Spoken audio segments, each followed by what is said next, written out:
I want to bring you back to 1970 and talk about WTCG.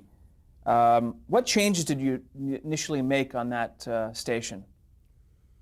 Well, we did a number of things. The station was really a messed up operation. I mean, they didn't have a good transmitter. They didn't have a good antenna. They didn't put out a good signal.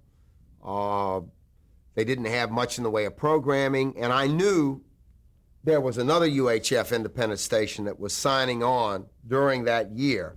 And it had gone ahead and signed on, and it was spending over twice as much as we were on programming, and it had a good signal, and it had color equipment. We were broadcasting in black and white. Most of the programming we had was black and white. But we did have some color programming, but we couldn't even show color programming. We couldn't even run a commercial in color. We didn't have color VCRs or a color film chain. And so even though when we bought a few movies that we had rights to were in color, but we couldn't broadcast them in color. So we were an all black and white operation. I mean, and color was really coming on. So I had to get some color equipment. I had to get a good antenna and a decent transmitter. I think the station basically was put on the air a couple of years before with all used equipment that had been junked from some other station that was so undercapitalized, and they didn't know what they were doing. And I had to get some better programming, and that took time because there was very little programming available. The other stations in town were buying the syndicated programming, and so it was a very hard struggle the first few years. What appealed? Hard. What appealed to you about that station? Why do you want that station? Well, I wanted a station, and it was independent, non-network television, and that even VHF stations, independent stations that didn't have a network affiliation, were having a hard time, even in markets like New York or L.A., where you already had KTLA and what was then KTTV on the air. They weren't having an easy time of it either. So it was very, very difficult. But I did everything that I could to make it better, and I went on the air 24 hours a day, 6 days a week. We had to sign off on Sunday night so we could do transmitter maintenance, because we'd be the only station on all the time. And I upgraded the programming, and I bought new equipment, even though I couldn't afford to pay for it. We had a very, very difficult struggle, 70, 71, 72, and into 73, when all the things that I had done. There were only 35 employees at the broadcasting station when I took it over, and I also bought another station that was bankrupt. It was in bankruptcy, another independent UHF station up in Charlotte, North Carolina.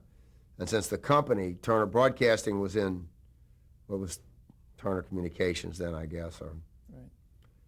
It was in such desperate straits that it couldn't afford the Charlotte station, of course, which was almost off the air.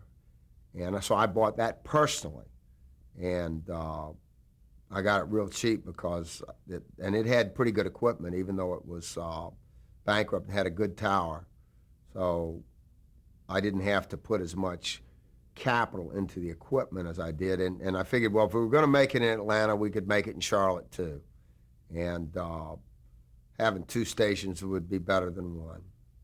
Describe real quickly what Atlanta was like then, in the late 60s, early 70s. Well, it was a lot smaller than it is today, probably half the size, but already the Braves had moved there. They moved there. They weren't there when I got there in 63. I forget what year they got there, but 65, 66, 67. But the Braves really, their being there was there was a sign that it was the first Major League sports franchise to move to the South. And we were a Major League city, and I forget what year. A couple of years later, the Hawks which was an NBA team, and the Flames, which was hockey, they were there. But I don't think the hockey they got there about the time I got the station. I can't remember exactly, but it gave me something to go for as far as local sports rights were concerned, to have some high-profile live programming like the networks did, something that would get people to tune in. There was no cable in Atlanta, and UHF required a separate and distinct antenna, and the whole idea was the game at the beginning was to get as many people, give them an incentive to get a UHF antenna so that they could get our station. And if they did it for the Braves games, which I acquired, I went out personally and met the owners of the Braves and acquired the rights to the Braves. I outbid the network station that had the games and agreed to carry a lot more games, and I figured that would get me, because the Braves were popular, and that would get people to call a TV repairman or get a UHF antenna that would work. And if they watched the Braves, which was a loss leader for us at the beginning, then they could watch the Flintstones and some of the movies I was running, and I'd have a chance of getting our ratings up and pick up some more advertisers. I'll take you back real quick. When you acquired WTCG, Actually, it was JRJ. JRJ. And I changed the name of it to TCG, which was I wanted TBS, but those call letters were not available because they were an FM station at MIT, the Tech Broadcasting System. And I thought I could get the call letters then, but I didn't have enough money. And later I got them for $50,000. Years later, I knew where they were. And if they let them go and I could get them, and I bought them a new transmitter. That was 6 or 7 years later when I had $50,000 to spare. We were so poor that one time we were in such bad shape that one time, only once, up in Charlotte, since I was financing that personally, and I didn't have any money, there was no money, and we couldn't pay our bills, and they were going to take the equipment out of the station. Ampex had the equipment note, and they were going to say, they said, if you don't make a payment, I hadn't made a payment in a year. It was supposed to be a payment every month, and I was a year behind on my payments. And they said, if you don't make a payment, we're going to pull the equipment out, and you're going to go dark, and then it would have been over. And then everything would have gone down, because when Charlotte went, then like the dominoes, Atlanta would have gone too, because I was late on my bills there too. And so we did a telethon on behalf of the station that last weekend, and we blew out the few little commercials that we had, and I came on just like a religious telethon or a Jerry Lewis telethon, and said the station's going to go off the air on Monday unless we get some money, and the only place I can get it, the banks, nobody will lend me any more money, so I can only get it from the viewers. If you want to see the station stay on the air, you better bring me your. And we had Popeye on at the time, and kids brought their piggy banks out. I kept a record of everybody. I got $25,000, and I made that payment to Ampex on Monday, and things got better. The other stations in town came out and covered it on their local news, and it was, even our competitors didn't want to see us go off the air. It was really quite hard, and I paid everybody back. I paid them back with interest about 3 or 4 years later, because we turned the corner. That was the darkest day. And prior to that, I had we'd even missed the payroll. I had all the hourly employees that were basically making minimum wage, the cameramen and technicians, or darn close to it. They got their checks, but the executives, there were only about 5 of them. We didn't have enough money for it in the bank to clear those checks. And I said, I'm going to give you the checks, but you can't cash them. Got to hold them till next week and see if we get a little money coming in. So we missed the payroll, and we were way behind in our payments to our creditors. But at $25,000, we turned the corner then. I mean, we never had to do that again. And That such was in about desperate. 72, 72. maybe 73. I don't know. That's fantastic. Begging on the air, and it That's worked. right. That's right. In such desperate straits, how could you put on programming for 24 hours a day? Well, you just, movies didn't cost much. You get a lot of runs of old black and white movies. We just ran them. No big deal. So most of the programming were movies Yeah, at that point? Always. Movies that's what brought me here. That's why we're here in Los Angeles. I figured, we got to have, movies are the best thing to show on an independent station. I mean, the best thing, because the most production spending went into them. The best stars, the biggest stars went into movies. It's better to have an old movie than almost anything else that's old. If you're independent, you can't afford to, you can afford to do ball games. But other than that, in those days, there were no alternate networks. There was no Fox network. There was no WB or, it was hard. ABC was having a hard time. So television wasn't nearly as big as it is today. Not nearly as big. So how many other stations were operating in Atlanta at that time? There were the 3 network stations, a public broadcasting station, and that other independent UHF station that was ahead of us in the ratings that had a bigger budget, but they did go broke. I worked hard to get them off the air. I figured we'd never make it with them there. There was not enough viewership or advertising for two independent stations at that point in time. Now there are, I think, 4 UHF stations in Atlanta, but then there were 2. And I did everything I could legally to get them to not be successful. And of course, they are high expenditures. They were losing more than we were, and they weren't as committed as I was, and they went dark. They did go dark. And then we started making money. I mean, stopped losing money. And one of the ways you did that was to make the deal with the Braves.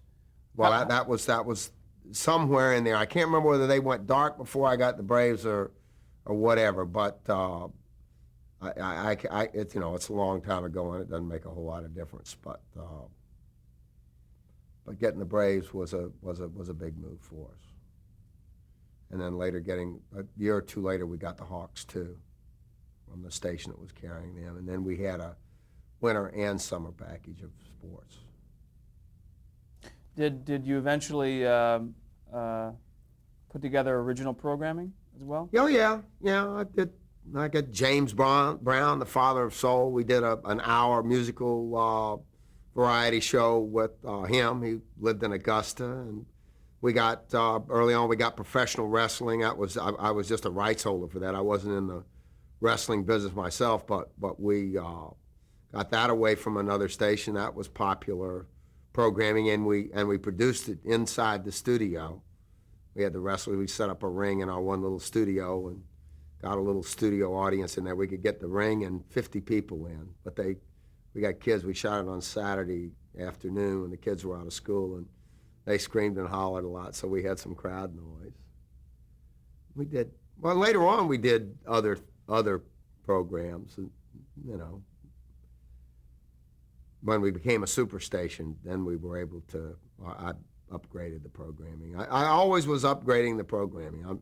We're still upgrading the programming today, more original programming and newer and more expensive movies. In 1972, the FCC allowed cable operators to import signals from certain stations across the country. Explain that and what effect that had. Oh, it's so complicated. It's all anybody could do that. But I knew from the very beginning that cable made us. Cable in those days was 12-channel systems, and they were bringing in television stations from far away to people that didn't have television. Like in Macon, Georgia, there was at that point there was no ABC affiliate. And in fact, there might not have been an NBC affiliate. They couldn't get the Atlanta stations very well because it was too far away. So cable got started in Macon, which was about 100 miles from Atlanta. And I wanted to get on the system in Macon and we were able to do that. And it carried our signal out further than it would go otherwise, because cable would put up a tall tower and pick up a signal from a long way away. And also they would convert it over to one of the 12 channels of the VHF channel. So you could get into somebody's home, and you were easy to tune in on cable because you were equal. You gained parity with VHF stations. And so I became a booster of cable then, because it was to my advantage to do so. This was long before the satellite had even appeared on the horizon. And I started studying cable, and I wanted to become a regional station. We had the Braves, and that was a reason for Cable Systems to bring us in, and the Hawks. And I went and started calling on the cable operators. I was making advertising sales calls in those days. I bought the film myself. I knew all the film companies and films. I was running the broadcast operation. I moved out of the day that I bought the television station. I moved my office out of the billboard company, which was on the other side of town, and I moved over to the TV station, and I gave the management of the billboard company to a friend of mine who I'd gone to college with that was working there, and he was very good, and he did a good job with it. It was pretty simple to run anyway. And I moved over in the television station, and I've been there ever since. I just moved out. Like your cameraman moved from Israel to L.A. I'm going to be in the big time. You also purchased the Atlanta Braves in '76. That was years later. Yeah, why did you do that? Well, 76. Right. And we went on the satellite. I was able to, I played chess as a kid, and I knew that people that play 1 or 2 move chess always get beaten by somebody that's 7 or 10 moves ahead. Now, I wasn't really great, but I was good. And so I decided to do the same thing in business. I wanted to think a few moves ahead, think more moves ahead, because my competitors, ABC, CBS, and NBC, had good businesses then. And they were kind of fat, dumb, and happy, sitting there just doing things the way they were doing them. And, they were not forced to be innovators. And like the dinosaurs, they just sat there, at least at the beginning. And I think they thought, that I was crazy. And, or just, a flash in the pan, someone that would disappear, pretty soon. But I decided I was going to try and build. When the satellite came along, I said, hey, I've been having trouble with microwave, because by then I was trying to I had a good programming package of movies and sports. And there were no other independent stations in the Southeast until you got down to Tampa, Florida, where there was a UHF station down there, but they didn't have a baseball team. And neither did the independent station in Miami. There was no baseball in Miami, and there were no other sports teams except in Atlanta. So, and I got the Falcons preseason game, so it was the NFL franchise in Atlanta by then, and I also had the Flames, and I also got a soccer team in the old North American Soccer League, where Pele played for the New York team, and that we lost $7 million on and closed down. But I wanted to. I knew that if I did not own the sports franchises by 1976, that the leagues would put so much pressure on the owner, whoever the owner of the Atlanta teams were, that they would go off my station, because by then I intended to go on satellite and go into the whole country, to go national and use these teams. I knew that where there were other teams like New York and LA, it wouldn't be much of a draw, because they had their own baseball and basketball teams. And but out in Nebraska and Mississippi and Texas, there were no teams in Texas then. In places where there were no teams, having a regular schedule, a heavy schedule of sporting events that weren't available was going to give me. My idea was to make Braves fans out of those people, because they had the games that the only team they could see. By then, at that time, the only baseball game during the regular season you could see, if you didn't live in a major league city, was the game of the week on Saturday afternoon. There was one game available. That was it. There was no cable. There was no satellite. And there were some baseball fans. They'd listen to the radio. In those days, they had 50,000-watt radio stations, and late at night you could hear the station in St. Louis, you know? I mean, you know, people were starved for, you know, what you see today didn't exist then, you know? I can remember there was no TV at all. I can't remember when there was no radio. There was already radio when I was born. So you saw that need and So I delivered it. figured I'd buy the teams, and that way they couldn't move them, because if they moved to another station, I was out of business. Because they could do that. I had to figure out how I could protect my programming, my key elements of my programming, and I knew I was going to have trouble with the film companies too, because I was paying rights, local rights to Atlanta. I wasn't buying national rights. Couldn't afford to buy national rights. I mean, because there was no advertising, and cable was only in about 10% of the homes, and the only place there was any cable was where there was not the full component of broadcast network, where they had signal, they were deprived signal-wise in these smaller markets. I figured later we'd wire the whole country, and the cable guys didn't believe it, not even the cable operators. I said, we're gonna wire Boston and New York and LA, they said, no, we aren't. We're only gonna be out here in the boonies, that's all we'll ever be. I said, don't say that, because that's the only way I can compete with CBS, NBC, and ABC is to be everywhere like they are. So you are going to wire it. I said, you build the wires, and I'll make the wires sing. I'll deliver the customers. I'll program it. That's great. And you It's a showed long them. You time. showed the networks and the That's right. superstation. We did. It took a long time, you know. It took 20 years. It took a lifetime. Well, certainly in '76 with Satcom 2, that made it a lot easier. Tell me about that. Well, that was a satellite. The satellite, I read about it, you know, Broadcasting Magazine. Here's a satellite, you know. The first thing was Sputnik, you know, went around the earth, you know. The Russians had the first one. And, but HBO, actually, Jerry Levin, up at time with HBO, they decided to go on satellite with HBO. And I said, well, if they can do it, I can do it. Oh, I'll see if I can do it. I knew as a local station it was going to be tricky, because I was just licensed to serve the Atlanta market.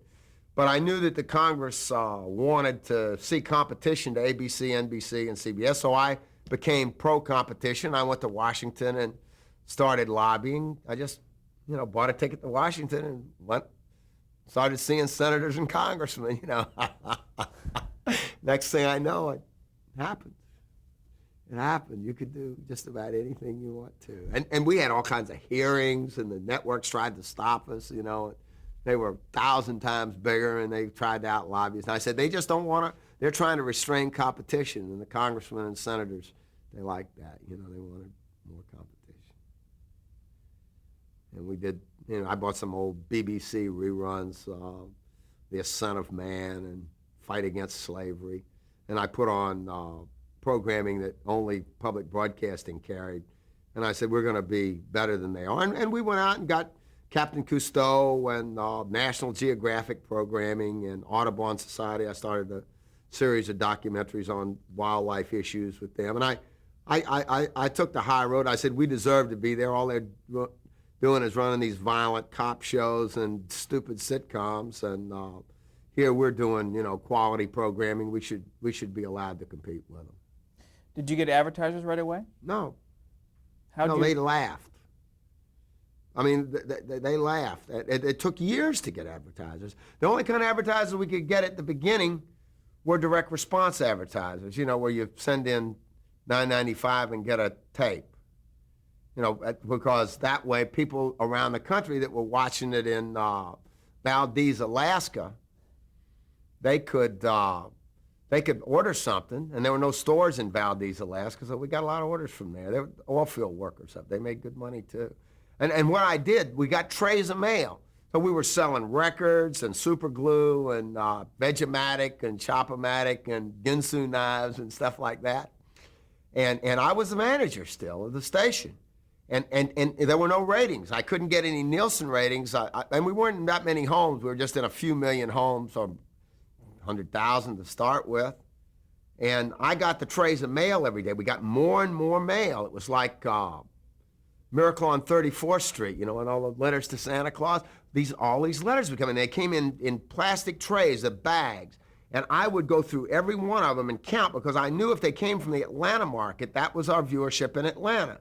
And the ones that came in from Valdez and this little cable system up in Oregon, Medford, Oregon, or whatever, I could see it. If I got 2,000 pieces of mail one day and 1,000 of them were in Atlanta, and I knew what the Nielsen ratings were in Atlanta, by extrapolation, I figured, well, our viewership outside of Atlanta is just as big. And eventually, we had 5 times as much mail coming from outside of Atlanta. And then I was able to get Nielsen to rate us by threatening to sue them. But what I did is I went through and counted where they were, and I put dots on the map, and I noticed that about 1 out of 10 letters with the check in it, the stamps weren't postmarked. The post office department doesn't hit the, so we were so broke that I tore the stamps off the letters that hadn't been used, and we used them for outgoing mail. We glued them on. And I took them off myself, and I'd get, $10, $20 worth of stamps every day.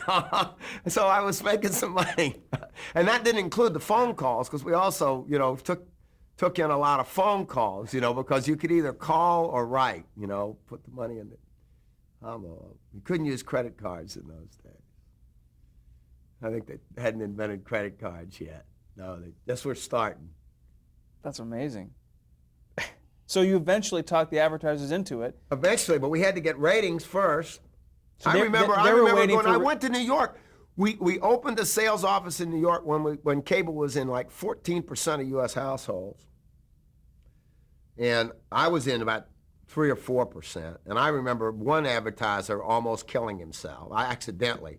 He laughed so hard, was in a swivel chair, that he felt his chair fell over backwards, and he hit the back of his head on the radiator in his office and split it open.